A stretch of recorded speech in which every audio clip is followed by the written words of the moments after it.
สบายดีมื้อนี้จะมาเล่านิทานพื้นบ้านชื่อว่าเสือกินออมบอนกินได้เด้มีแม่ลูก3คนไปนอนไห้มีมื้อหนึ่งตื่นแต่เช้ามาแม่ก็ออมบอน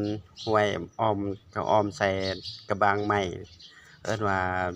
กันทางเหนือเอิ้นว่าลามบอนครับลามบอนไว้อยู่เตาไฟน่ะแล้วให้ลูก2คนน่ะเฝ้าแล้วเพิ่นก็แม่เข้ามาในบ้านมาหาซื้อเกลือแป้งนัวซื้อเครื่องแล้วหน่อยหนึง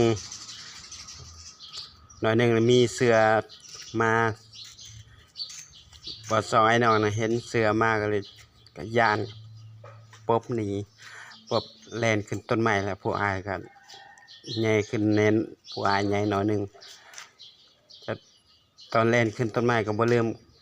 จับเอากระบังลามบางออมบอนน่ะลามบอนแล่นขึ้นต้นไม้นำมันเสือมันก็แล่นมาฮอดต้นไม้บนเด็กน้อยขึ้นนี่แหละมันก็ขึ้นไปนำเด็กน้อยนี่ก็ ย่านน่ะตกใจบ่จักแนวฮิตแล้วก็เอาบางออมบอนน่ะเดให้เสือตอนเดปิ่นปากมันลงนั่นเสือมันก็อ้ามันอยู่หลุมมันก็อ้าปากงับบอนมันกำลังฮ้อนครับมันก็ปบแลนหนีพอแลนจักไปทางไหนแล้วบัดนี้พอดีแม่ก็มาฮอดถามมันเป็นหยังลูกเสือมาก็เลยเล่าให้แม่ฟังแม่ก็เข้าไปในบ้านก็ไปแจ้งนายบ้านกับนายบ้านก็พากัน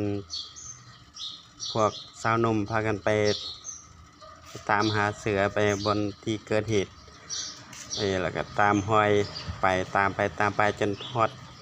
ไปเห็นฮอด